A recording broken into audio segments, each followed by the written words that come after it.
So this is going to be section 6.4. For those of you that had me for intermediate algebra, this is almost every problem in this section is taken from my intermediate algebra problems.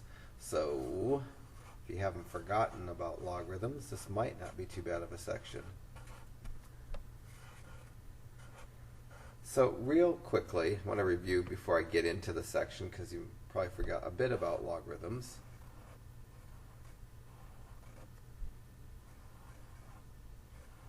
This, what I just wrote, I read this as the log base 2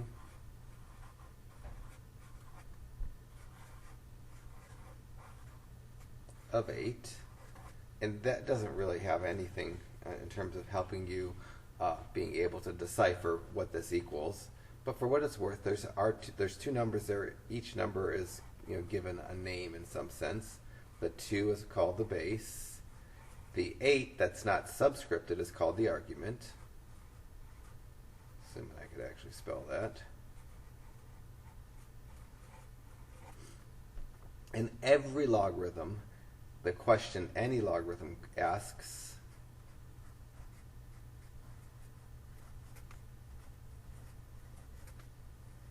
log being shorthand for logarithm,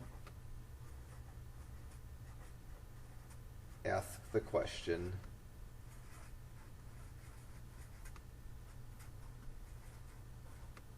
the base to what power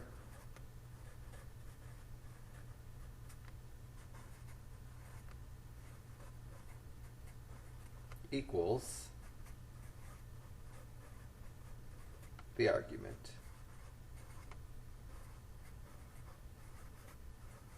That's every single logarithm asks that exact question. So when I see any logarithm, I'm thinking an exponent that matches the base and the argument. So specifically for this problem, this particular logarithm is asking the question 2, which is a base, to what power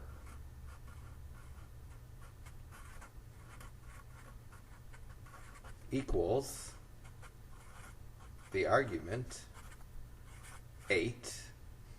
Usually I wouldn't write down in words the question that's being asked. Usually I'd write down in symbols the question that's being asked. So this really is asking 2 to the x power if I want to use x for the what power. And that's the question that's being asked. If you understand the question and you can answer that question, then you can write down what this logarithm is equal to without having to resort to your calculator. Different calculators make logarithms easier than some.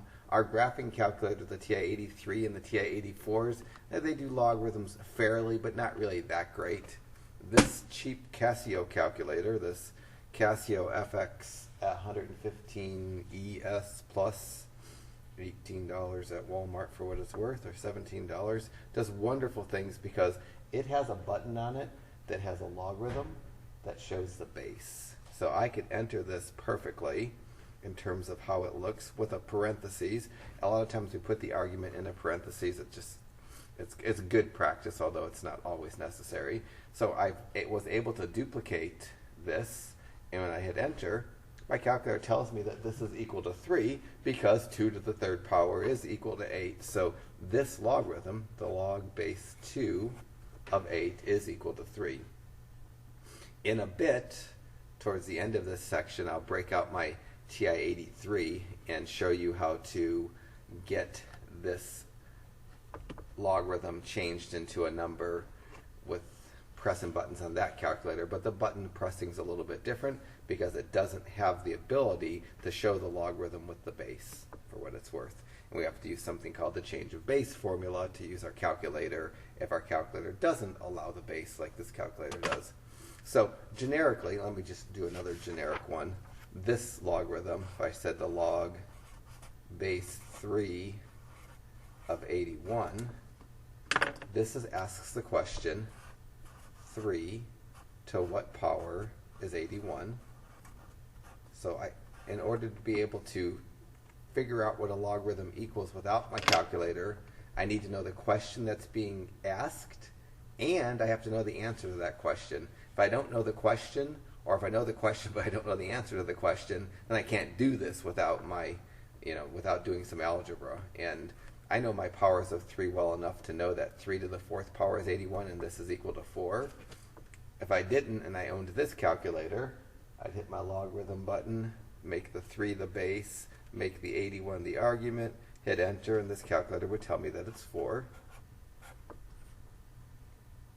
So that's the first thing, is just understanding the components of a logarithm. There's a base and there's an argument. The logarithm always asks the base to what power is the argument. The next thing that's probably nice to remember is that logarithms are only defined for numbers, for arguments strictly greater than 0.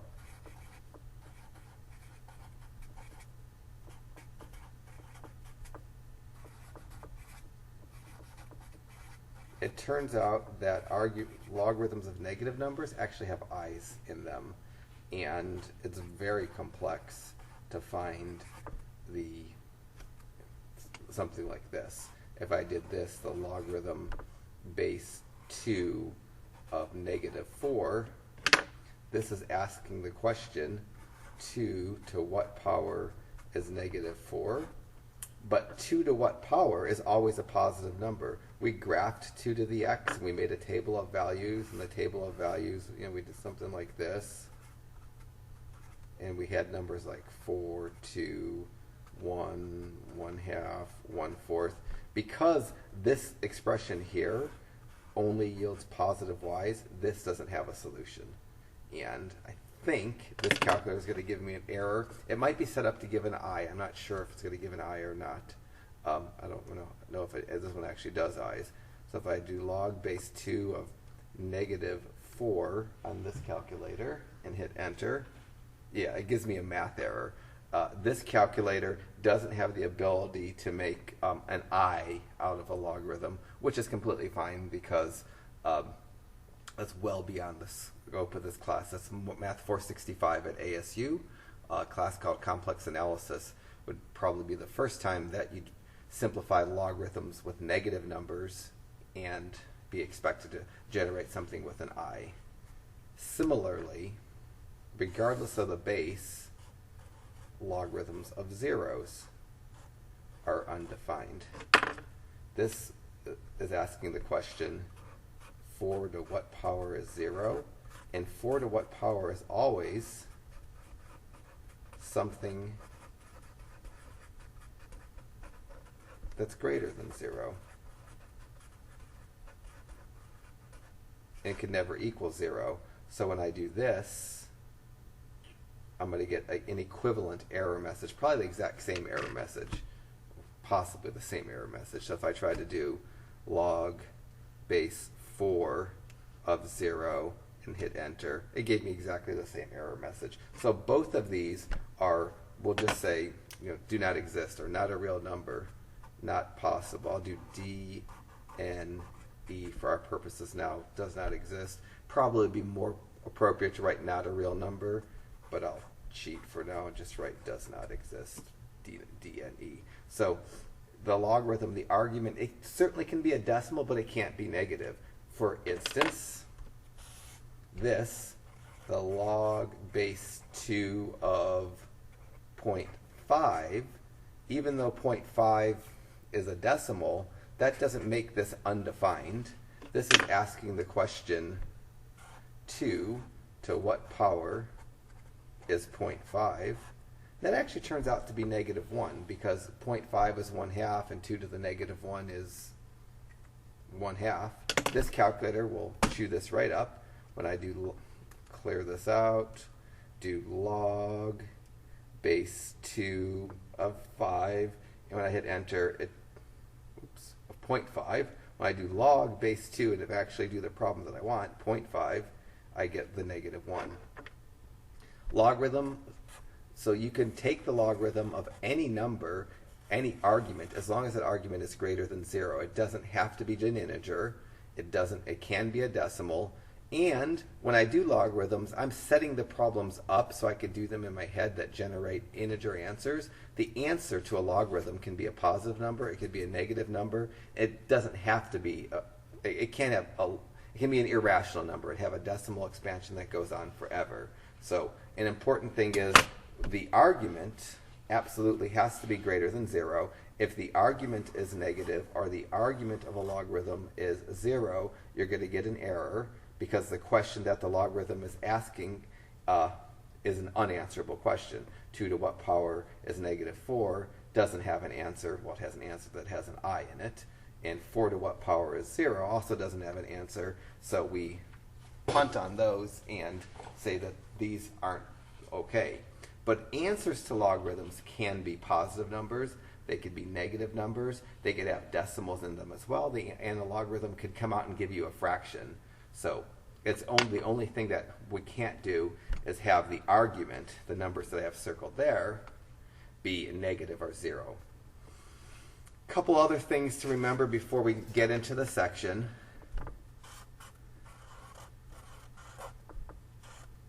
If no base is written and the word log is written, the base is assumed to be 10. This is where the big calculator works. So with no base, this has the same meaning as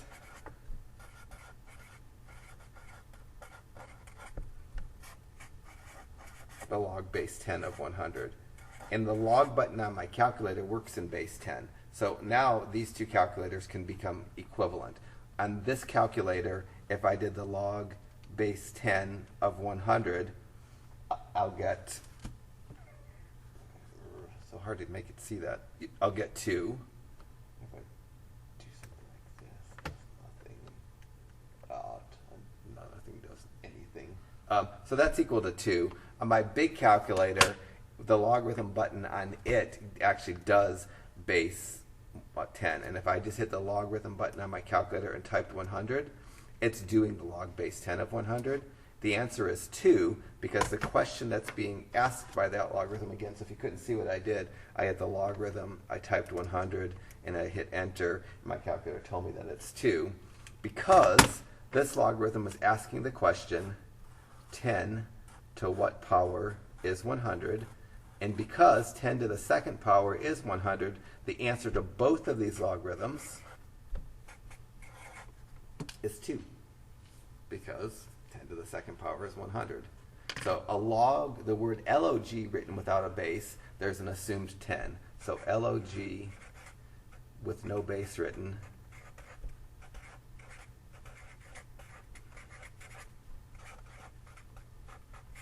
we assume the base is 10. And then lastly, semi-lastly maybe, the word ln has the same meaning. I read this as a natural log of 1. So that symbolism has the same meaning as the log base e of 1. So ln, you'll never write a base with no n.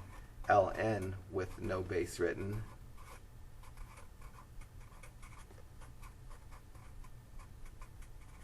we assume the base is e.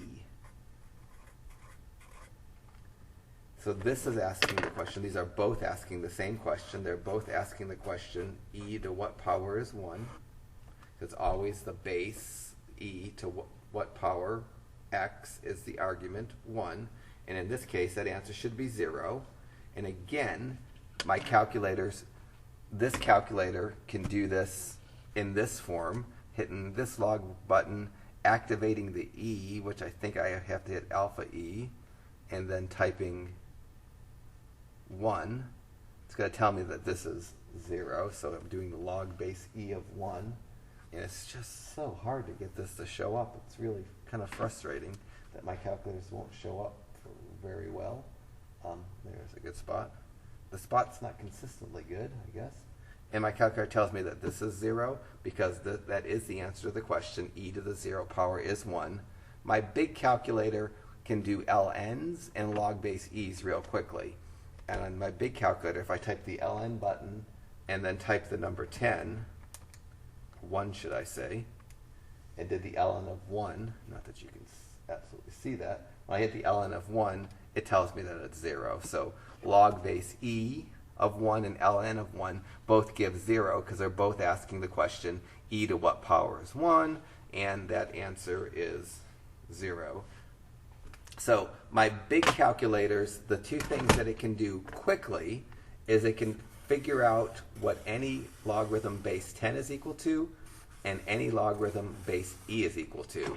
Once the base is something different than 10 or different than e, then I either need a calculator like this that you're allowed to enter the base, or I need to know something called the change of base formula, which I'll get to in a little bit. If you remember logarithms, there's a bunch of rules for logarithms that you don't have to have memorized perfectly, but you kind of have to know how to use.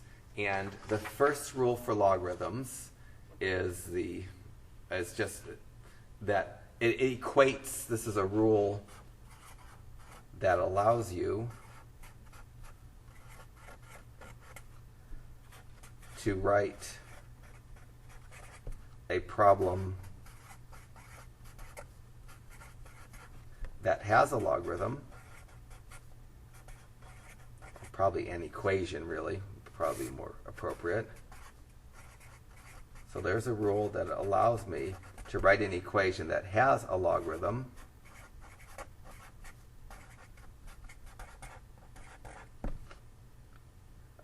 rule allows me to write an equation that has a logarithm as an equation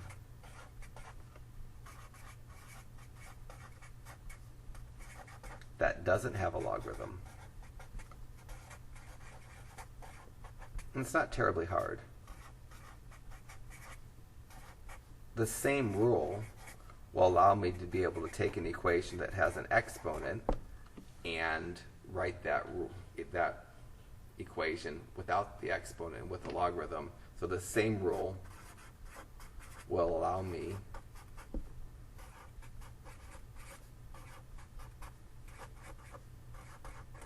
to rewrite probably, or create an equation. I'm just going to say write an equation. How about allows me to transform? I don't know which word to use here. Allows me to, hence the reason I'm teaching math. Allows me to transform an equation that has an exponent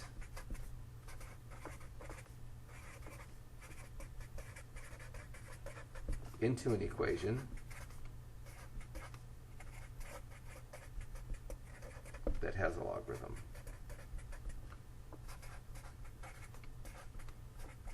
It was really overkill for what I'm going to show you, but so there's one rule that allows me to take an equation like this, log base 2 of 8 equals, and let me figure out what that equals. Cheating calculator, log button base 2 of 8, log base 2 of 8 equals 3. So this rule allows me to take this equation and write it in something without a logarithm that's still true. And, let's give me something like this. It allows me to take this equation that doesn't have a logarithm but it has an exponent and write an equation with a logarithm that's also true. The rule says purple. I don't know how well the purple is showing up to the black. The rule looks something like this. The log base b of x equals y, and we do this if and only if b to the y equals x. And what this says is that if I have an equation that has a logarithm, that's a true statement, I can make another true statement or another true equation with the same numbers or letters without a logarithm. So to do this, the equation that's equally true This says 3 equal to 3 because the logarithm base 2 of 8 is 3. The true statement with the numbers 2, 3, and 8, if I apply this rule says if I scratch out the log and if I leave the base low, so I'm going to scratch out the log, leave the base low, the log is gone, the base stays low, and if I switch the argument and the number to the opposite side of the equal sign, it says this is a true statement that has the same numbers without the logarithm. And I can show you that that's true really quickly by just doing 2 up arrow 3 on my calculator. And when I do 2 up arrow 3, I get 8. So this rule applied going left to right says that if I have a logarithm equation that's true, I can create an equation with the argument, the base, and the answer without a logarithm that's still true. This one says 3 equal to 3. This one says 8 equal to 8. They're both true. It says going backwards, if I have a true statement that doesn't involve a logarithm but has an exponent, 3 to the 4th is 81, says I can create an equation that has a logarithm and those 3 numbers in it that's also true. And the statement that would be true from these, I'm going to write the word log. Going backwards, the base, the thing that's attached to the exponent, is the subscripted part of the logarithm. So the 3 is going to be subscripted. I'm going to switch the 4 and the 81. The 81 is going to become the argument. The 3 is going to go to the right of the equal sign. So this statement in red down here says 81 equal to 81.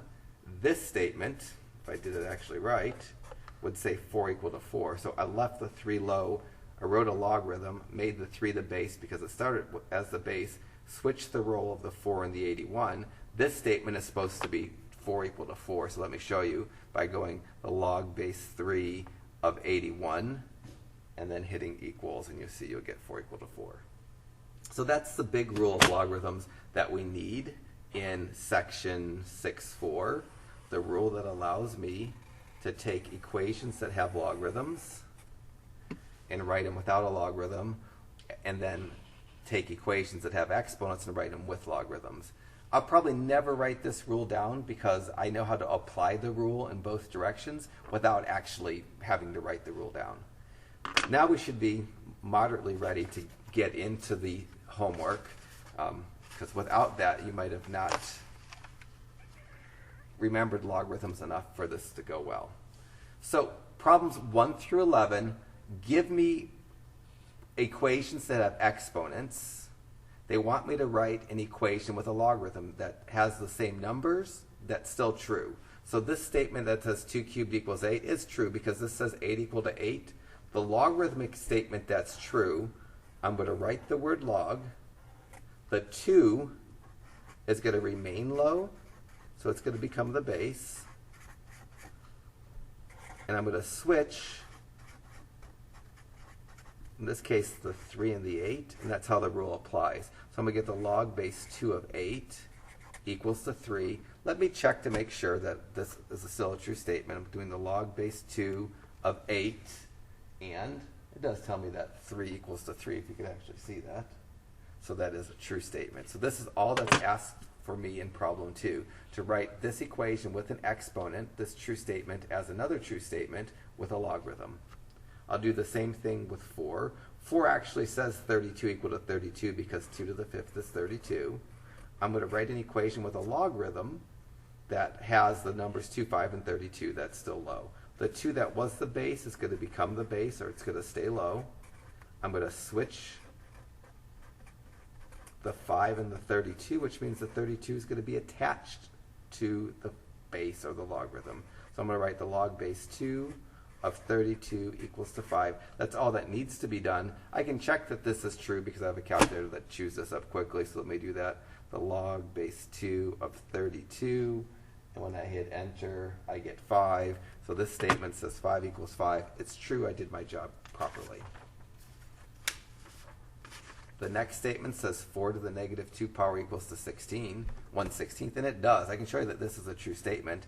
If I go 4 up arrow negative 2, this calculator will tell me that 4 to the negative 2 power is 1/16. So I'm supposed to be able to write, so this says 1/16 equals 1/16. I'm supposed to be able to write something with a logarithm that's equally true. I'm going to write the word log. The 4 is going to be the base. I'm going to switch the 1/16 and the negative 2. So this says the log base 4 of 1/16 is negative 2. Check myself because this calculator makes checking easy. You can't check yet because I haven't taught you how to use your particular calculator for logarithms, but that's okay. I don't want you to be relying on your calculator here at the beginning for logarithms. And if you look at what I typed in, it's exactly that, and it gives me negative 2, so I made a perfect statement. Next one, I can rewrite this in its logarithm form. The e is going to stay low. I'm going to switch the 0 and the 1. This is going to give me the log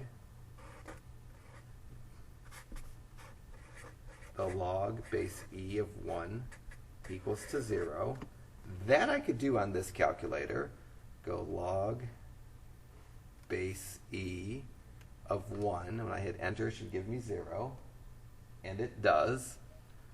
But my big calculator also could do this because it would be also correct and probably preferred if I wrote this as the ln of 1 equal to 0, because log base e and ln have the same meaning, and ln is more efficient, and the ln of 1 I just did on this calculator is 0. These are both correct statements. This is a better correct statement because it's more efficient, and mathematicians generally like to write their answers as slick as possible. It has probably 2 less letters in it, so it's more efficient, and it's equivalent, and it's probably better.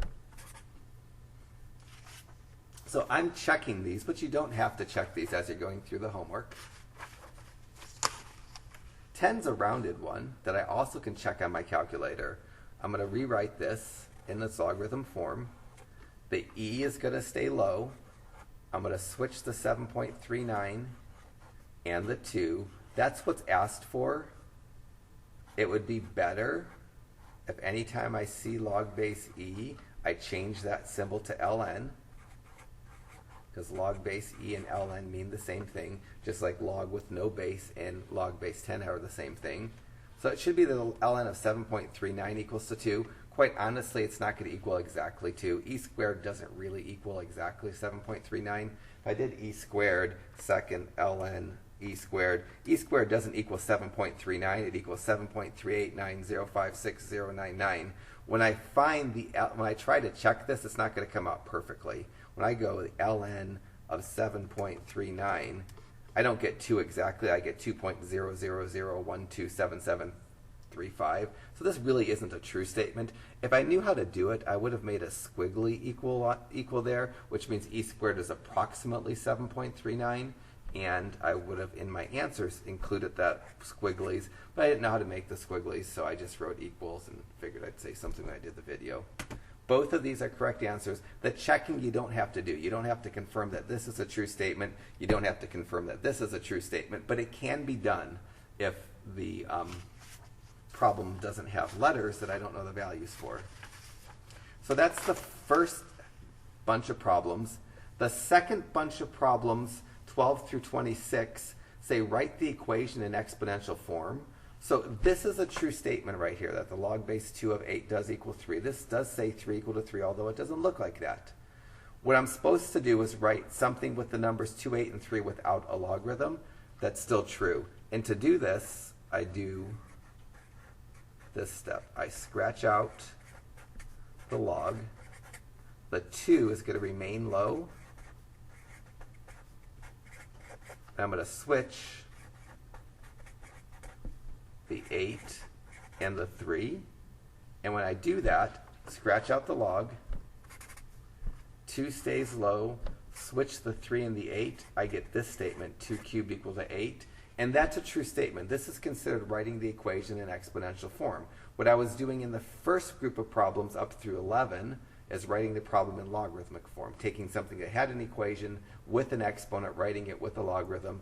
This group of problems is taking something with a logarithm, writing with an exponent. This is true. This does say 8 equal to 8. I won't even check that on my calculator. I could do that in my head. 14, again, I'm going to write this without the log. I'm going to scratch out the log. The 2 is going to remain low. I'm going to switch the 4 and the 16. And the initial statement in the given problem actually said 4 equal to 4. My new statement says 16 equal to 16. Just to show you, the log base 2 of 16, yes, the log base 2 of 16 in the original problem did equal to 4, so it did say 4 equal to 4. Well, that shows up. And in the new problem, 2 to the 4th is 16, so this new problem says 16 equals 16. But this is the answer. There isn't any checking I really have to do. I'm just asked to just mindlessly write an equation that's still true without a logarithm. That's what's being asked in the instructions when it says write in exponential form. Problem 16, same instructions. So I'm going to write an equation that's true without the log. So this must mean that 0 equals to 0. I'm going to cross out the logarithm. The 5 that was low is going to stay low. I'm going to switch the 0 and the 1.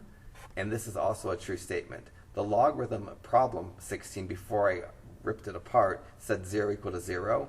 The answer, the equation without a logarithm, says 1 equal to 1. 18, I don't know that this is a true statement because I don't know what x is. The log base 3 of x equals to 2. It's true for the right value of x, but not true for every value of x. But I still can unwrap this. And the unwrapping is I'm going to cross out the log. The 3 is going to stay low. I could switch the x and the 2. I'll get 3 to the 2nd power equals to x. That's considered an exponential form. If you simplify 3 squared and write 9 equal to x, that's equivalently okay. These are both correct answers. This is considered an exponential form, but it's never wrong to simplify an answer. So if you wrote either one of those for problem 18, I'd live with both of them because they're both equal to each other. The top one's written in exponential form. The second one, after I wrote it in exponential form, I simplified. So if I said write it in exponential form and simplify, that would be nice for solving for x. But this problem, if I simplified it up there, you'd get 1 equal to 1, which doesn't look so interesting anymore. 20 and 22, as well as 24 and 26, all are written in a logarithmic shorthand that I have to rewrite with a base. So 20, it's log without a base, so the base is implied to be 10. If I'm going to write this problem without a logarithm, I can't have it written in shorthand, so I'll write it in longhand. Log without a base, the base is assumed to be 10. Now I'm going to cross out the log, I'm going to switch the x and the 4 and leave the 10 low, and this is going to give me 10 to the 4th power equals x as the equation written in exponential form. That's the answer, and again, if you can do 10 to the 4th in your head and you do that, that's completely fine. 10 to any power, you just add that many zeros after a 1, so 10 to the 4th power is a 1 followed by 4 zeros, or 10,000 equals to x. Both of those answers are perfectly correct. The next 3 problems have ln's. And again, if I'm writing an equation in exponential form, I can't have it written in shorthand. ln is a shorthand for log base e. So I'm going to rewrite this as the log base e of x equals to 0. Now it's written in longhand, and I can write it in exponential form. I'm going to cross out the log. The e that starts low is going to remain low. I'm going to switch the 0 and the x, and I get e to the 0 equals to x. And again, because it's equal to x, if you wanted to simplify it, I think it's okay to do that. So both of these, either of these responses would be okay for if this was a test question. The test question said write the equation in exponential form. Kind of wants an exponent, but if you simplify it, you simplify it, and I can live with it, especially if in your work I see this previously to the simplified answer. 24 and 26 need to be written out of shorthand. 24 says the log base e of e equals to 1. Now I'm going to cross out the logarithm. I'm going to leave the e low and switch the e and the 1. And the exponential form of this is e to the 1 equals e. That would be the answer to problem 24. That is a true statement because anything to the 1st power is itself. And that's all I do there. 26 also needs to be written out of shorthand. ln is shorthand for log base e. So that's the longhand. Now I can write it in exponential form. Cross out the log, leave the e low, switch the 3 and the e cubed. This is going to give me an e to the third power equals this e cubed. And I'll write that in red just so you can tell these e cubes apart. So that over there is this e cubed. This e is that e, and that 3 is that 3. So you get the statement e cubed equals e cubed, which is a true statement, because anything is equal to itself. So that's that style of problem. The next few problems are testing my skills of being able to do logarithms without a calculator, which means I need to know exponents really well in my head. So these next problems might be a real challenge for you if you're not good with exponents in your head. At some point, I will teach you how to do all these problems with this calculator. Hopefully, your calculator skills are sharp and you still remember how to do these from your intermediate algebra class. But if you don't, eventually I'll teach you how to do these with a calculator. But right now I'd like you to be able to do them by hand, because that's what I'm testing here. So you have to know the question that's being asked. 28 is asking the question, the base 2 to what power is 1. So that's the question. Every logarithm is asking the base to what power is the argument. The answer is the number that I can put in place of that x to make each side the same. And because anything to the 0 power is 1, the answer to this is going to be 0, because 2 to the 0 power is 1. This logarithm, the log base 2 of 1, is equal to 0. 30 is asking the question, 3 to what power is 3? And that's supposed to be an easy question. I know that anything to the first power is itself, so the answer to this is going to be 1, because 3 to the first power is equal to 3. The answer is not going to be writing 3 to the first power. The answer is going to be 1. The answer is what value of x makes each side of these the same.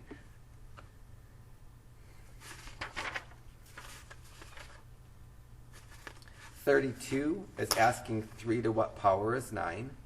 The question that's being asked by 32 is 3 to what power is 9. Every logarithm is asking the base to what power is the argument. The answer to the question is 2, because 3 to the second power is 9. So the answer to problem 32 is just the number 2. I don't need to write an x in my answer. There isn't an x in the problem. 34 is asking the question, the base 4 to what power is the argument 4? And just like problem 30, because anything to the first power is itself, the answer to problem 34 is going to be 1, because 4 to the first power is equal to 4. Because if I change the x to 1, I get a true statement. The answer to this is 1, because 4 to the first power is 4. So far I haven't stumbled across anything that I think you might really need a calculator for. Once I get to a problem where I think, well, this might be a bit much, which would mean something that might have a negative or a fractional answer, then I'll pull out the big calculator, show you how to do something on your big calculator if the problems get complicated enough, but they haven't got there yet. 36 is asking the question, the base 5 to what power is 1? You should know that anything to the 0 power is 1, and that if you change that x to 0, you'd get a true statement, because you'd get the statement 1 equal to 1. So the answer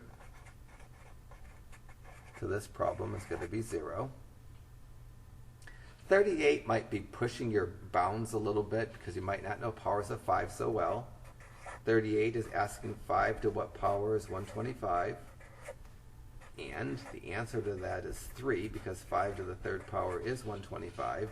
The answer to 38 is 3.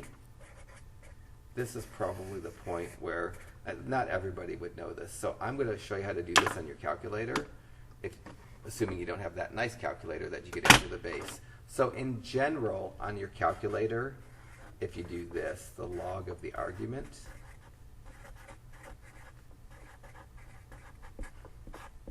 divided by the log of the base, all both in parentheses, and hit enter, that will be the way that your calculator can do a logarithm if you can't do it in your head. So I'll do both 36 and 38 on my big calculator. So for 36 on my calculator, if I wanted to get this answer, I'm going to go log of 1 divided by log of 5. So real quickly, if I did that, I do log of 1 divided by log of 5. Should get 0 because the answer to that is 0, which I did. Hopefully you could see it. And in 38, I should go log of 125 divided by log of 5. So if I did log of 125, log of the argument divided by log of the base, log of 125 divided by log of 5, and hit enter, it gives me the 3 that I wrote down. So if you get into the situation in the problems between 27 and 56 where you just don't know the answer to the question that the logarithm is asking, then you can resort to your calculator. All of the problems between 27 and 56 are set up so that a decent college algebra student should be able to do these problems. A student that plans to go on to calculus should definitely be able to do all of these without a calculator. If college algebra is your last class and you're not the best math student, if you have to use your calculator, that's not such a bad thing. It's certainly not preferred, but fortunately, any logarithm that doesn't have a letter, my calculator can spit out the answer to quickly. Problem 40, I need to have, if I want to answer the question, I need to know the question, and I can't have the problem written in shorthand. So shorthand doesn't make it easy for me to write the question. Log without a base is assumed to be 10. So the question that this logarithm is asking is 10 to what power is 10? And the answer to that question is 1, because 10 to the first power is 10. So the answer to problem 40 is 1. This is the one kind of logarithm that my calculator can do very nicely without even having to divide. If I just hit log of 10 on this calculator and hit enter, it's still going to give me the 1. When the base is 10, I don't need to do this change of base formula that I haven't really talked about but showed how to use. 42 is asking the question 2 to what power is 32? If you know your powers of 2, then you know that this answer is 5. If you didn't know that 2 to the 5th power is 32, then I could have done on my calculator log of 32 divided by log of 2, and still got that. So log of 32 divided by log of 2, and hit enter. It magically gives me the 5 that I knew. So because I know my powers so well, I can do logarithms quicker by hand than I could with a calculator. But if you don't know your powers so well, then your calculator might be quicker for you. 44 is asking the question 3 to what power is 243?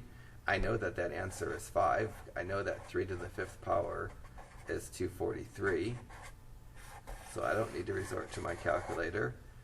If you knew the question but didn't know the answer to the question, then on your calculator, you could go log of 243 divided by log of 3. It'll still give you the 5. So your calculator is just, a tool for those of you that don't know your powers well enough, because there's no way to answer the question quickly without a calculator if you don't know your powers. There are definitely ways to get the answers, but they involve factor trees, and that's too inefficient. 46 is asking the question 3 to what power is 3 to the 4th? And for these sides to be the same, that x must have to be 4, because 3 to the 4th is the only thing that is 3 to the 4. So the answer is going to be 4. Again, if I needed my calculator, the keystrokes on my calculator would be the log parentheses 3 up arrow 4 parentheses divided by the log of 3. So again, if I did this, log of 3 up arrow 4 parentheses divided by log of 3, and not that you could ever see that, and hit enter, it's going to tell me the answer is 4. So for all the problems between 27 and 56, you don't need to use your calculator, but they all can be done via your calculator. 48 is asking the question, 7 to what power is 7 to the 8th? And 7 to the 8th is 7 to the 8th, so the answer to this is going to be 8. And again, for you, those of you that are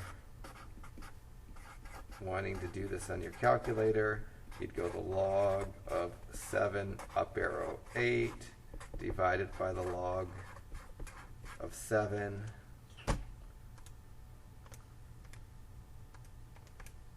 Unless you had that cheap calculator that I brought in, then you could actually enter the problem how it's written. And doing that log of 7 up over 8 divided by log of 7, you'd get the 8. 50 is essentially the same question. This is asking 2 to what power is 2 to the 9th. That answer is going to be 9. The last 3 problems were basically the same question, or the same formatted question. And you could figure out how to do that in your calculator. I'll move on to 52. If you couldn't get it by hand or with the calculator, then come visit me and I'll help you. The next 3 are LNs. LNs my calculator does real nicely. This particular one, if I wanted to do the ln of e squared, I'd hit the ln button, then I'd hit second and ln, and then I'd type 2. That's the ln of e squared on this particular calculator. Notice I have 2 left parentheses. I don't really need to close those left parentheses with right parentheses if I don't want to. So what I did is I hit ln for the ln, and then second and ln for the e, and then 2. And then with or without closing my parentheses, it's going to tell me the answer is 2. So the answer is going to be 2. To get this answer without my calculator, I can't have my logarithm written in shorthand. ln is a shorthand for log base e. So ln of e squared is the same as log base e of e squared. This is asking the question, e to the x, or e to what power, is e squared? And the answer is 2 because e to the second power is e to the second power. So when my calculator gives me an answer of 2, I don't really think it's actually doing this, but it's doing something close enough to this that it gets the right answer. 54 is very easy on my calculator. If I just hit ln of 1 and hit enter, it's going to tell me that that's equal to 0. The answer is going to be 0. Without a calculator, shorthand doesn't help me. I write the longhand for ln. The question that's being asked here is e to what power is 1. And I know that anything to the 0 power is 1. So my calculator was right when it said 0 when I did the ln of 1, because e to the 0 power is equal to 1. And then the last one of these problems, if I do the ln of e to the negative 3, I could do this. I could do ln and then second ln and then negative 3. That's the ln of e to the negative 3 power. My calculator tells me that that's equal to negative 3. Without a calculator, shorthand notation doesn't help me. I write the longhand. ln can be written as the log base e. This is asking the question, the base e to what power is the argument e to the negative 3. The answer is negative 3 because e to the negative 3 power is equal to e to the negative 3. So that's that style of problem. The next few problems are graphing problems. I take that back. The next few problems are mindless calculator problems that I couldn't do without my calculator. Each of the problems between 57 and 64 that I have written down, I can't do without a calculator. If you went to high school in, when did I learn this? Oh, maybe I learned this in 1980. We didn't have calculators like this. Well, I take that back. I went to Thunderbird High School. There was a neighborhood called Moon Valley where the wealthy kids lived, and the place that my parents lived, the John F. Long homes, which was kind of the ghetto for that area. Anyways, If you were wealthy enough in 1980, you could buy a calculator that can do logarithms like this. If you were not wealthy in 1980, then you resorted, all math books had big tables in the back of them, and you would look up the answers in tables and have to do that rather than using a calculator, which I don't know that it made me a better mathematician, but I struggled for it anyways. But anyways, now calculators are relatively inexpensive. There was never a calculator in 1980 this nice. The calculator in 1980 wasn't even this nice. And when I made $3 an hour working at the Frisco Deli, something equivalent, to being a horrible version of this would have been $100. So it would have been like a week's check working full time if you were, working full time in high school. And Lord knows I didn't want to spend that on a calculator. So I use tables. But for us, this is easy. To do log of 5, I just type in log of 5 because it's in base 10. My calculator will kick it right out. To round this to 4 decimals, I write 5 decimals down. In 5 decimals, it's 0.69897. If this was a 4 or less, I wouldn't need to round up. This 7 causes that 9 to round up to a 10, which causes the 8 to round up to a 9. So for my answer here, I'm going to write 0.699. And then if I don't write the 0 afterwards, it's okay. So the log base 10 of 5 is 0.6990, which means 10 to the 0.6990 power is about 5. It's 5.003 for what that's worth. Next one is the log of 1 over 120. So I'm just going to go log of 1 divided by 120. It's in base 10, so I could just enter the logarithm as it's written. And I get negative 2.07918. I have to write 5 decimals down to round to 4 decimals. The number in the 5th decimal place tells me to round that 1 up to a 2. And you see, so logarithms can certainly have answers that are decimals. The decimals can be positive or negative. It's just that the argument itself, this number right there, has to be greater. The argument has to be greater than 0. But the answer that I get out doesn't have to be an integer. It could be a positive or a negative number. These are irrational numbers for what that's worth. If I had a calculator that carried more decimals, it would show more decimals. The decimal expansion of these answers goes on forever without repeating. We call them irrational numbers. 462 wants me to do the log of 4 up arrow negative 2. That's the log of 1/16, which is a positive number. And I see negative 1.20411. The number in the 5th decimal place is a 1, so I don't need to round up. I'm just going to write negative 1.2041 for my answer. And the last one, ln of 3, if I just type ln of 3, my calculator tells me this is 1.09861 again. And that 1 tells me to leave the 6 alone. 4 decimal version of this is 1.0986.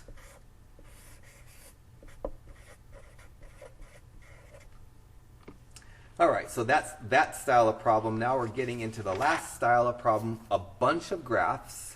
The first graphs are the base graphs, and then the second graphs are the transformation graphs. For any logarithm, it's hard to graph by hand when the problem's written in logarithmic form. So I'm going to write the problem in exponential form and graph it. So that's what the instructions for 66 say. The first instruction for 66 says write the problem in exponential form. So I'm going to cross out the logarithm. The 2's going to stay low. I'm going to switch the y and the x. I'm going to get 2 to the y equals x. So that's actually the function I'm going to graph. It's going to have the same graph as y equals log base 2 of x. In a minute here, I'll turn my graphing program on my computer and graph this so you can see what a good graph looks like. And then you'll be able to see what my graph looks like. They'll be the same. I'm going to graph that on the computer. I'm going to graph this by hand. The graphs are going to be the same.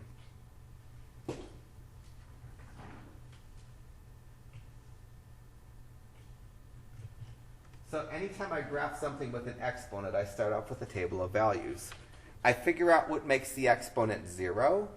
And in this case, the exponent is 0 when y is 0. So for each of the first problems between 66 and 71, my initial table is going to have the numbers 2, 1, 0, -1, and -2, but not in the x column because the exponent is a y. I want the numbers that I'm starting off with to be in the y column, not the x column. Now I'm going to plug the numbers in. I'm going to go 2 squared equals x, plugging a 2 in for y, 2 to the 1 equals x, 2 to the 0 equals x, 2 to the -1 equals x, and 2 to the -2 equals x. Those are going to fill out my x columns. The first one, 2 squared, is going to be 4. So when I get into my graph, I'm going to plot the point 4, 2. I'm going to just tell myself when I actually get to this graph, one of the points I'm going to graph is the point 4, 2. And then the next point, I go 2 to the first power, which is 2. The next point's going to be 2, 1. So I'm also going to graph 2, 1. 2 to the 0 is 1. So the third point I'm going to graph is 1, 0. 2 to the -1 is 1 over 2 to the first. So I'm going to graph 1/2 -1. 2 to the -2 is 1 over 2 squared. I'm going to graph 1/4 -2. So the 5 points I'm going to graph are 4, 2, 2, 1, 1, 0, 1/2 -1, and 1/4 -2. So 4, 2 is easy enough. Over 4 up 2. 2, 1's not so bad either. 1, 0 is not so bad. These next points are a little bit harder. 1/2 -1, so I go half the way to the right from 0, down 1. And then 1/4 -2, I get something like that. And if I connect these, logarithm graphs, unless they're shifted, generally have the x-axis as a vertical asymptote. And the graph always stays slightly to the right of the x-axis. So in this particular problem, it's supposed to be the case that my graph never touches nor crosses the x-axis. So this would be a perfect graph or a reasonable graph for part A. If I wanted to graph this on my calculator does a cruddy job graphing logarithms because once the graph gets pretty close to the y-axis, you can't tell the graph different from the y-axis. But my computer program does okay. Let me copy this, do this graph on my computer program. Notice I graphed 2 to the y equal to x. I'm going to graph y equals, and on my computer program, I'm going to type log of x divided by log of 2. That's the function I'm going to graph. And I'll make the window look the same so you can see kind of the similarity between the graphs.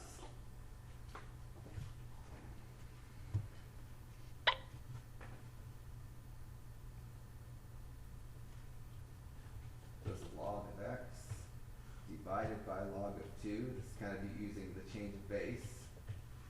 It looks good enough, and I hit graph. And if you look at my graph, this goes to the, I can see that point 1, 0, there's my point 4, 2, there's my point 2, 1, there's my point 1, -1/2, there's my point 1/4, -2, and ultimately the graph still looks like it touches that y-axis. It really doesn't. The graph is always microscopically to the right of the y-axis. So that picture and my picture are, remarkably similar. They're as good as I can do anyways. So that's the graphing part of this. The only other thing I want to do is state the domain. And the domain of this is anything to the right of this vertical line. The vertical asymptote is x equals 0. The domain is going to be from 0 to infinity because it's anything to the right of the graph doesn't exist here. It exists anywhere to the right of x equal to 0, which is the interval from 0 to infinity. So for the domain of this particular function, it's 0 to infinity. The domain of almost every logarithmic function, unless it's shifted left or shifted right, is going to be 0 to infinity. In general, I can find the domain without a graph pretty easily. To find the domain without a graph, you take the argument and set it greater than 0.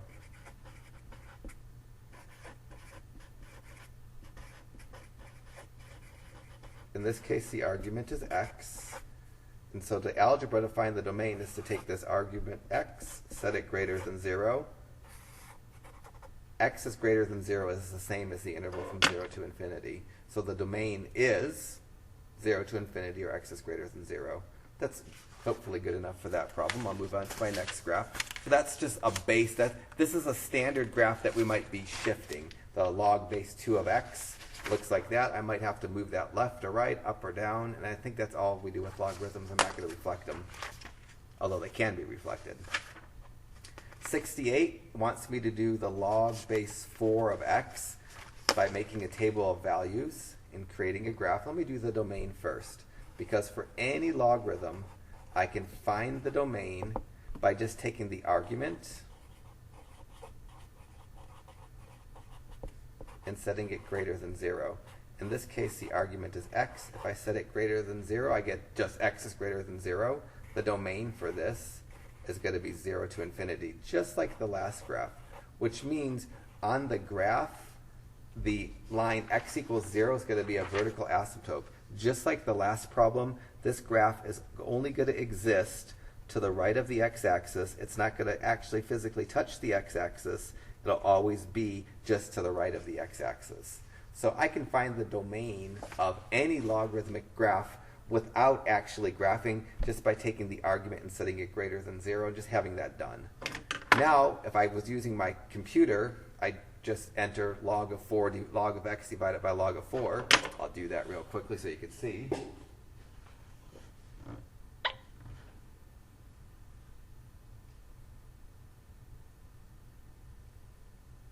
So if I change this to log of x divided by log of 4, the graph's going to change, but not a heck of a bunch. The graph's going to be very similar. So as I delete this, it's going to draw the next graph. It's going to draw it so fast, and you might not even tell it's a new graph, but it'll be a little bit different. So it's hopefully you saw that little shift. So it's basically the same graph. It's just a little bit scrunched, for that matter. It doesn't get as high as quick. It's a little bit lower. So if I change this back to the old graph, just so you can see again, the graph that we did for the first one looked like that, and our new graph is going to look like that. So they're essentially the same. My graphs aren't going to look radically different, which means the points probably aren't going to be too much different. So if I'm doing this without a computer program, so on my computer program I entered y equals actually f of x. I did the log of x divided by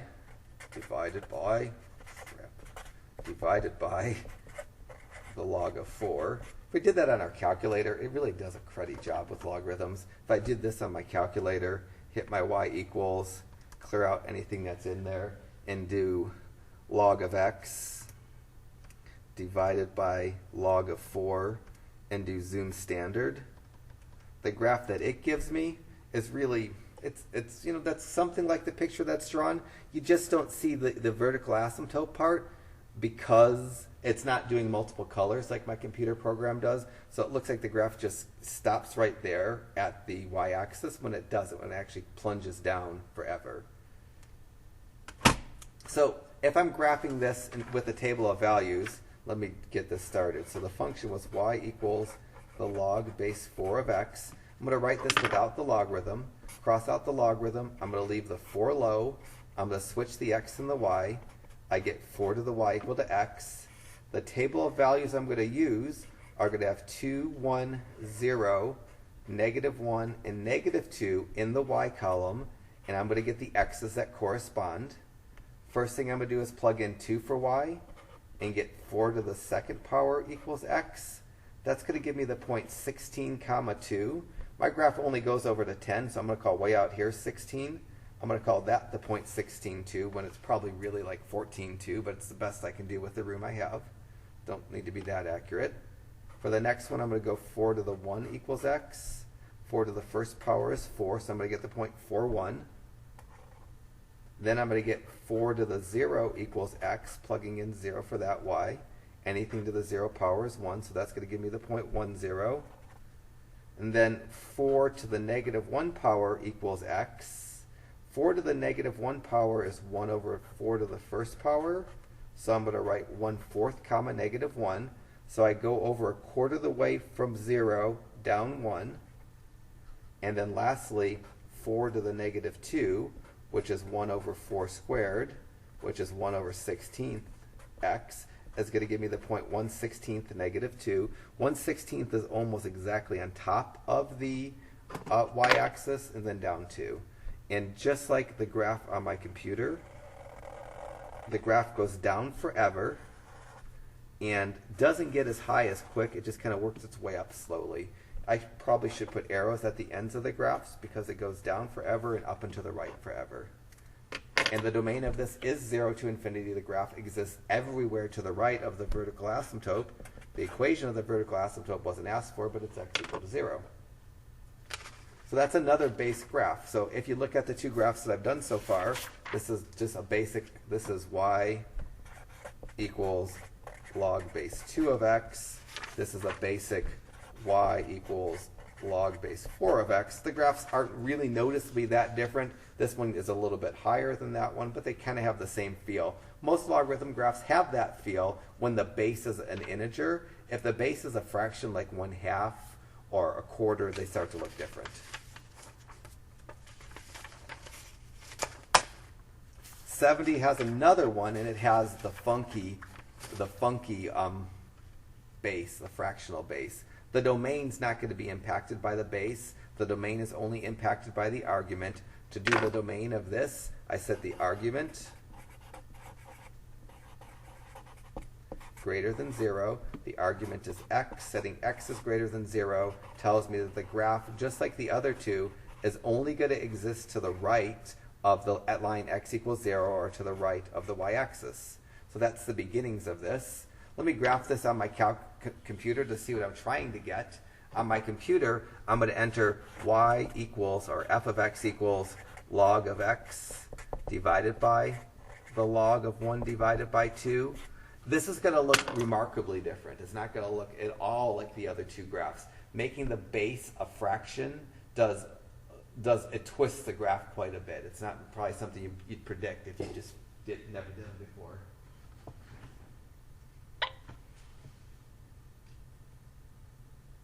So the log of x part's there. I'm changing this to the log of 1/2.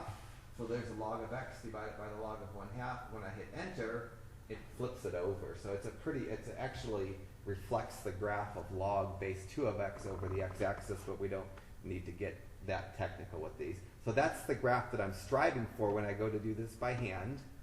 I'm trying to get something that looks like that. That still has a domain of 0 to infinity. It only exists to the right of the x-axis. And so let me try to push through and get that graph. To get that graph, the equation says y equals the log base 1/2 of x. I'm going to write it in its exponential form. I'm going to leave the 1/2 low. I'm going to put it in a parentheses. I'm going to switch the x and the y. I get 1/2 to the y equal to x. The table of values I'm going to use is the same table I did for the other two problems because the exponent's the same plain old y. The next part's going to be hard. So to get my x's, the first x, I'm going to go 1/2 squared. And I could do that on my calculator if I can't do it by hand. To do 1/2 squared, I go parentheses 1 divided by 2 squared, enter, hit my math button, and enter twice, and I get 1/4. So 1/2 squared is 1/4. So I get the point 1/4 comma 2. That's going to be about there. I go right 1/4 and up 2. The next point I'm going to find is 1/2. The x I'm going to find is 1/2 to the first power. Anything to the first power is itself. So that's going to give me the point 1/2 comma 1, which is going to be that point. The next one I do is 1/2 to the 0 power. Anything to the 0 power is 1, so I get the point 1, 0. Then I do 1/2 to the negative 1. Might need my calculator to do that, so let me do that on my calculator. Do parentheses 1 divided by 2 up arrow negative 1. Calculator tells me that that's 2 because 1/2 to the negative 1 is the same as 2 over 1 to the first power, which is 2 to the first power, which is 2. So that gives me the point 2, negative 1. And then lastly, I'll shove it up here. 1/2 to the negative 2 is actually the same as 2 over 1 squared, which is 2 squared, which is 4. If I did this on my calculator and did 1 divided by 2, up arrow, negative 2, my calculator is going to tell me that it's 4. So the last point I'm going to get is the point 42, 4, negative 2. It looks like that. And I'm going to do just like I did with the other ones. I'm going to connect the points the best I can. And because I know the domain is y is greater or x is greater than 0, I'm going to make my graph kind of go in the direction but never cross that y-axis. So that my graph looks like it's touching the y-axis, but it's not supposed to be. So that would be a reasonable picture. All right, so that's basic function graphing. The next one wants me to describe transformations and graph. The transformations are easy. Transformations inside of parentheses is left and right. After the function is up and down, and that's the only transformations we're doing. So this kind of function, y equals the log, and it doesn't matter what base is, x plus any number is going to shift to the left. So for this particular problem that we're going to wind up doing, we're doing y equals the log base 2 of x plus 2. This is going to move to the left, 2. So if I graph the log base 2 of x and this particular function on the same graph, this graph is going to be the same, but it's going to be shifted to the left 2. If I had y equals the log base b of x and it was minus a number in a parentheses, that's going to shift the graph to the right. And then ups and downs are after the logarithms. If I had y equal the log base b of x, and then I had plus some number, but it was after the parentheses, that's going to move it up or shift it up. And if I had y equals log base b of some number x minus some number, it's going to move it down. So these are the only shifts with logarithms we're going to do. Left, right, up or down. We're not reflecting. And inside of parentheses, a plus is a left. Inside of parentheses, a minus is a right.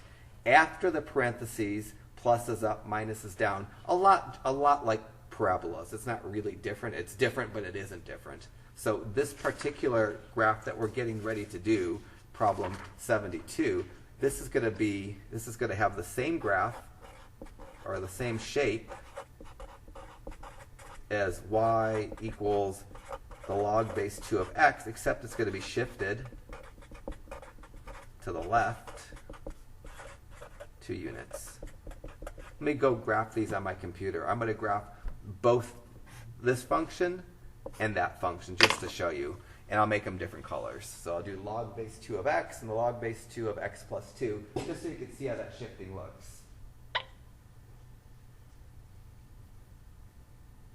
So this right here is the log base 2 of x. That's the one we've already graphed. This is going to be the new one. I'll make it a different color. And I'll make it dashed. So this is going to be the log of x plus 2 divided by the log of 2. So what's going to happen if I actually type this in right is that the graph should be moved over 2 to the left. That's going to move the vertical asymptote over, and it's going to change the domain. And I'll talk about the domain in a second, and then I'll go do the graph. So when I hit enter, I should see something that's shifted to the left 2 units. And that's how it's going to appear. You'll see that the graph is moved, and maybe the color's not so good.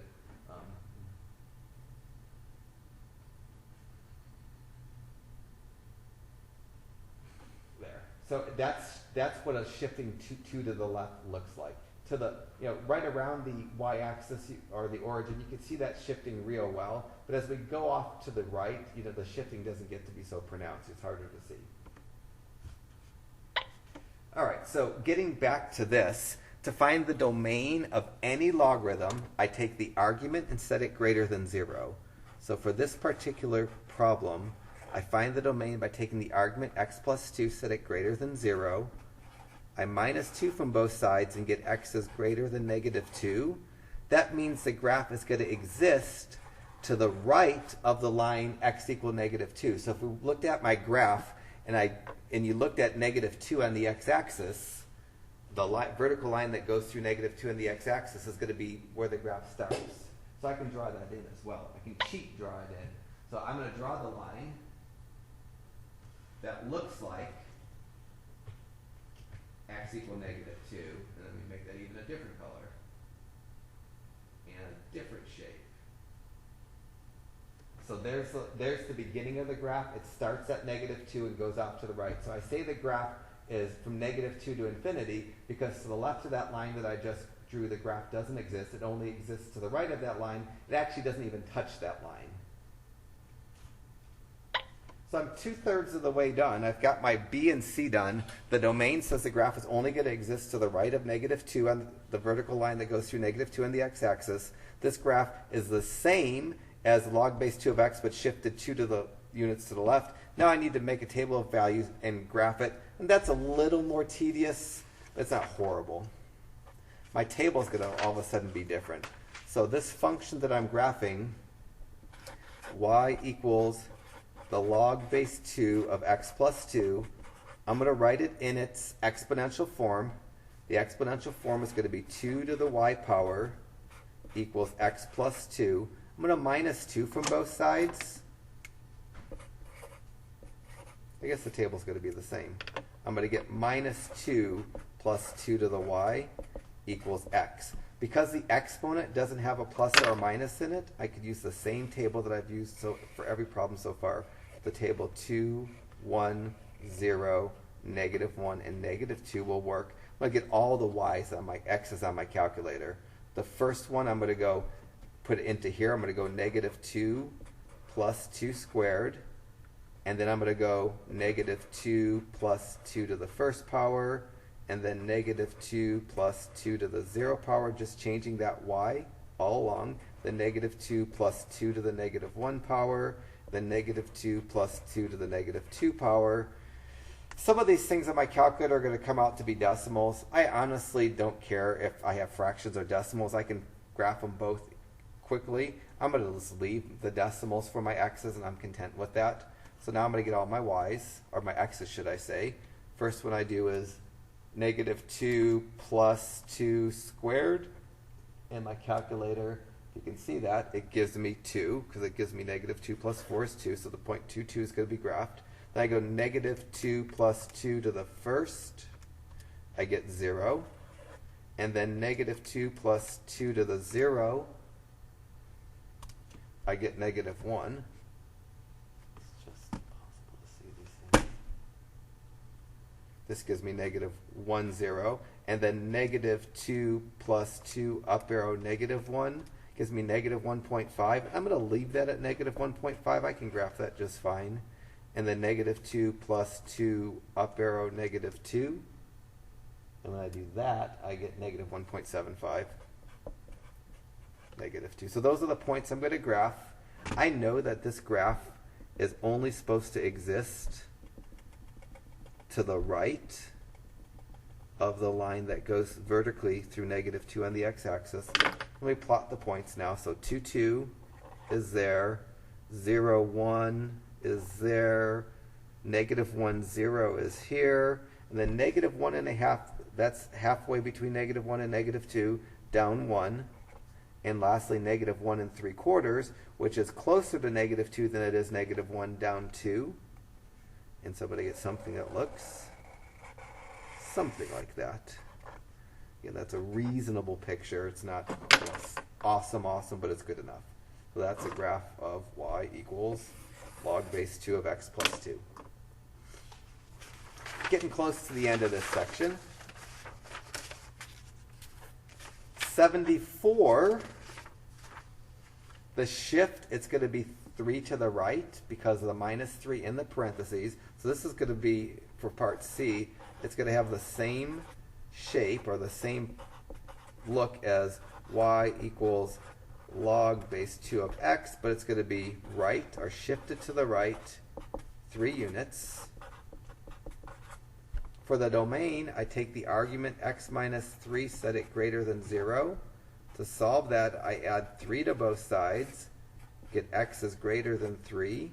The domain is going to be from 3 to infinity, which means the vertical line that goes through 3 on the x-axis is going to be the left edge of the graph. So if I find 3 on the x-axis, draw a dashed vertical line, my graph is only going to exist to the right of that line because the domain is from 3 to infinity. It won't exist to the left of that. So over here, if I get any graph over here, I've made some sort of mistake. So I've done B and C. Now I'll do A. I'm going to graph this. So the log base 2 of x minus 3 I need to graph. So I write y equals log base 2 of x minus 3. Write it without the logarithm. Cross out the logarithm. Leave the 2 low. Switch the y and the x minus 3. So I get 2 to the y equals x minus 3. Add 3 to both sides, and I get 3 plus 2 to the y equals x. Same table that I've been using for every problem so far, because the exponent is y.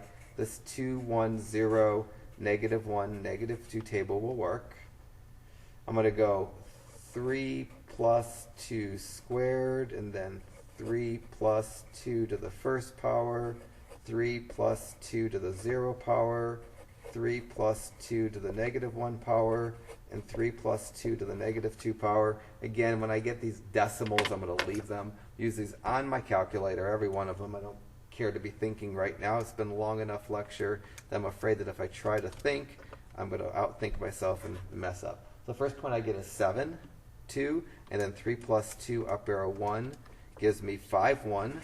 And then 3 plus 2 up arrow 0 gives me 4, 0. Here comes the decimal. 3 plus 2 up arrow negative 1 gives me 3.5, comma negative 1.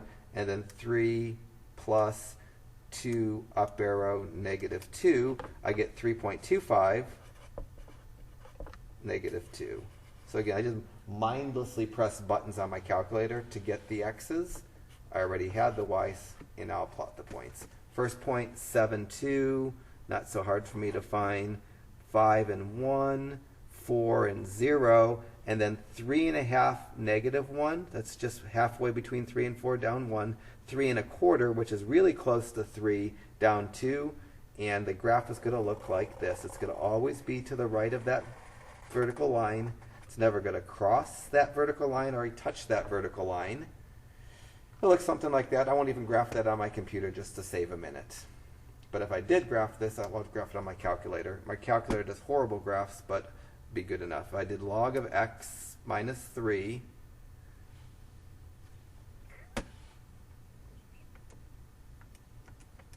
divided by log of 2, and hit graph, it'll give me something that looks just like I graph. But see how it makes the graph look like it stops, and it doesn't stop. That's a flaw that my calculator has. Once the graph gets close enough to the vertical asymptote, it stops drawing the graph, but the graph doesn't really stop. Where my computer program, that's a little more sophisticated and has a little better graphics, wouldn't have made it look like it stopped. So if you're using your calculator to get a graph, you can't just copy the graph. You have to know the graph extends down further than your calculator makes it look.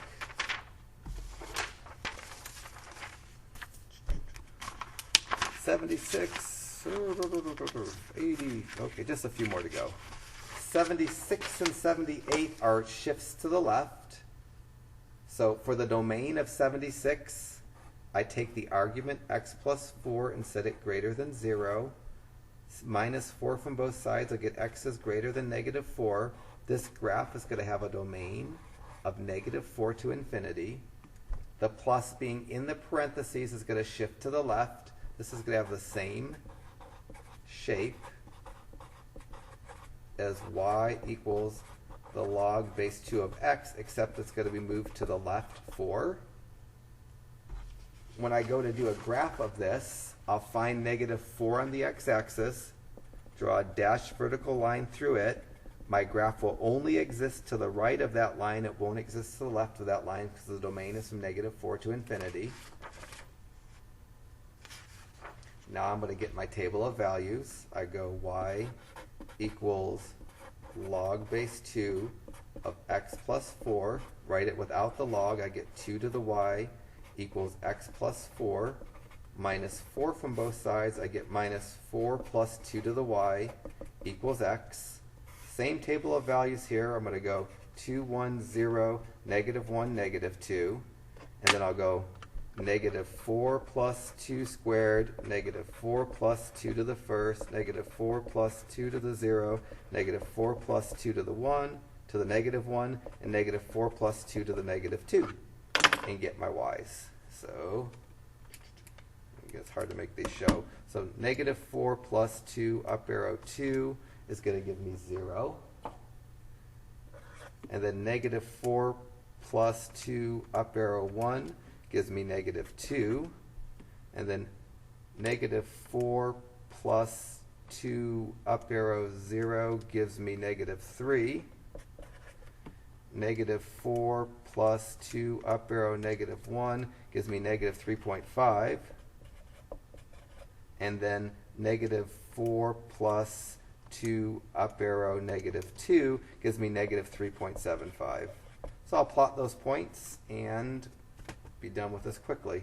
Here's the point 0, 2, negative 2, 1, negative 3, 0, negative 3.5, negative 1, negative 3.75, negative 2, and just like every logarithmic graph, once they get close to the vertical asymptote, they don't stop. They either go up or down forever. They go up if the base is a fraction, like 1/2.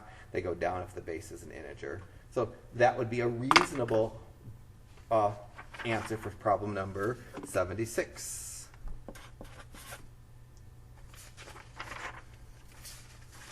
'78 has this ugly fraction, and then I have 80 and 82 left.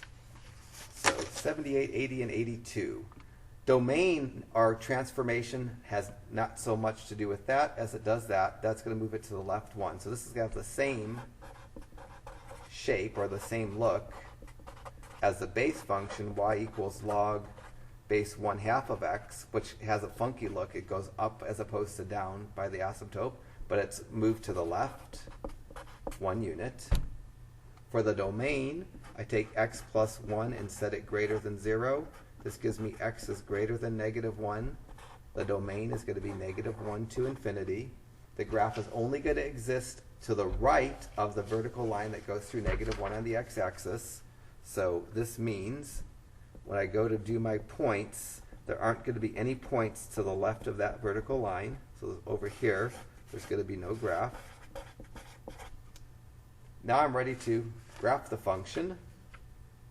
The log base 1/2 of x plus 1 equals to y. I'm going to change it into its exponential form of 1/2 to the y equals x plus 1 minus 1 from both sides. I get minus 1 plus 1/2 to the y equals to x. Still able to use that 2, 1, 0, negative 1, negative 2 table. First, and I'll do all my y's just without even writing them. Well, I'll write them down. I'm going to go negative 1 plus 1/2 squared, and then I'm going to do negative 1 plus 1/2 to the 1, and then I'll do negative 1 plus 1/2 to the 0, and then I'll do negative 1 plus 1/2 to the negative 1, and then negative 1 plus 1/2 to the negative 2, all on my calculator. When I get decimals, I'm just going to leave the decimals. And then you may not be able to see this so well. So negative 1 plus parentheses 1 divided by 2 up arrow 2. My calculator, which you can't see, gives me negative 0.75. Now I'm going to do negative 1 plus 1 divided by 2 up arrow 1, and I get negative 0.5. And then negative 1 plus 1 divided by 2 up arrow 0, and I get 0. And then negative 1 plus parentheses 1 divided by 2 up arrow negative 1, and I get 1. And then negative 1 plus parentheses 1 divided by 2 up arrow negative 2, and I get 3. So those are the points I need to graph. First point, negative 0.75. Negative 0.75 is close to that line, but up 2. And then negative 1/2, up 1 is about here. 0, 0, that's easy for me. 1, negative 1, and 3, negative 2. And so because that base was 1/2, the graph goes up towards the vertical asymptote as opposed to down. So again, that would be a reasonable graph for the problem that we just did. Problem number, I don't know if that was 38, 78. Long section. The last two are a little bit different, and I changed them. There'd be changed in typing when you print out your stuff, but I changed them, and they're written in a different color here temporarily. And they're LNs, and the shiftings are a little bit different. So I'm doing the ln of x quantity minus 2. The transformation, it's going to be the same shape as y equal to the ln of x, but that minus 2 is going to move it down 2. For the domain, I take the argument, which is x, and set it greater than 0, and this is going to give me a domain of 0 to infinity. So the minus 2 here doesn't impact the domain because the minus 2 is not in a parentheses with the logarithm. When I go to do this graph, the graph is only going to exist to the right of that line. The nice thing is y equals the ln of x minus 2. I can graph on this calculator mindlessly, remembering it does bad things at the asymptote. So if I do the ln of x minus 2 and hit graph, the graph should look something like this. You can see that it kind of starts at 0. It's shifted down 2, and it goes over. So my graph is going to, it's going to be down lower and move off to the right. To do my table, first I'm going to add 2 to both sides and get y plus 2 equals the ln of x.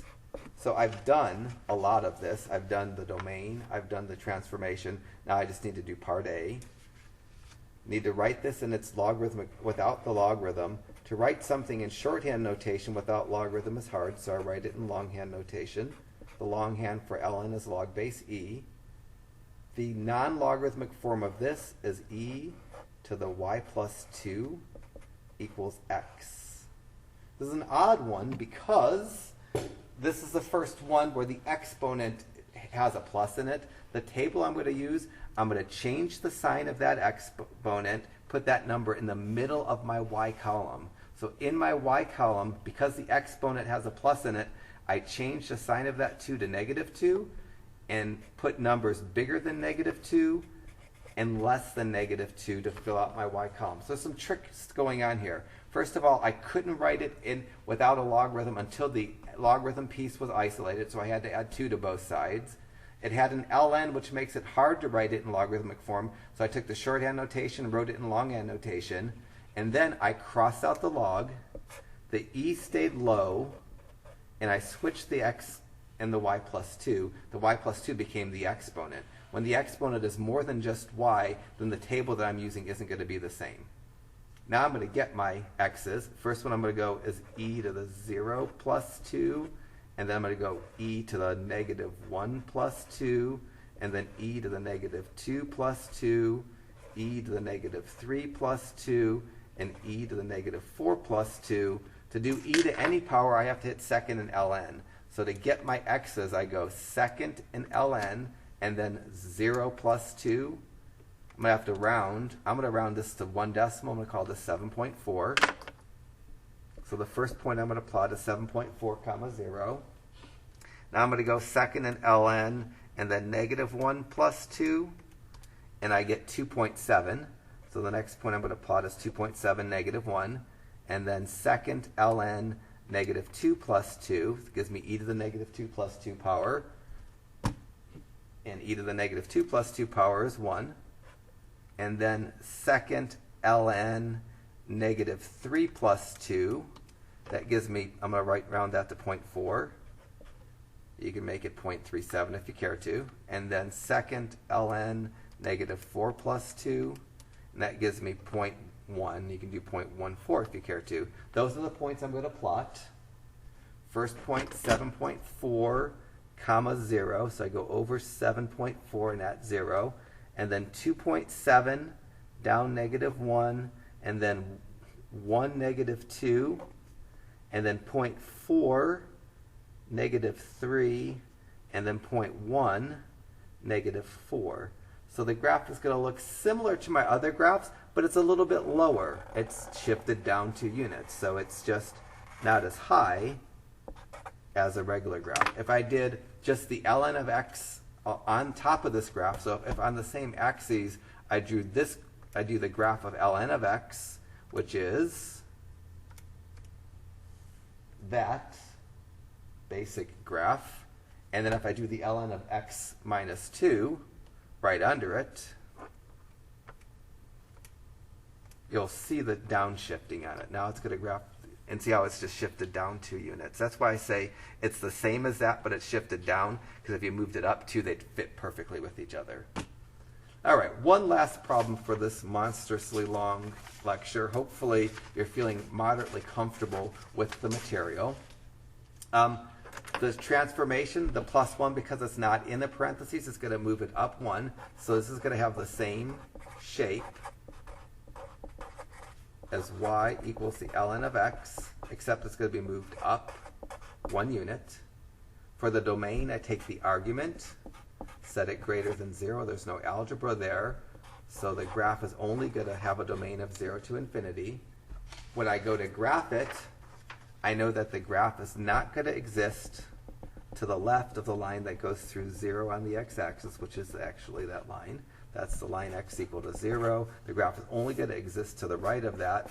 Over here, because the domain is from 0 to infinity, there's going to be no graph. Now I'll take this equation, y equals the ln of x plus 1, get it written without the logarithm, minus 1 from both sides, and get y minus 1 equals the ln of x. Get rid of that shorthand notation, get y minus 1 equals the log base e of x.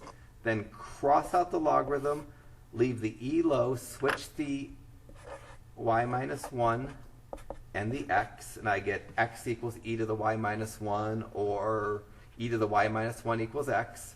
For my table, because the exponent isn't just y, in the y column I write the number, I change the sign of that number to a positive 1.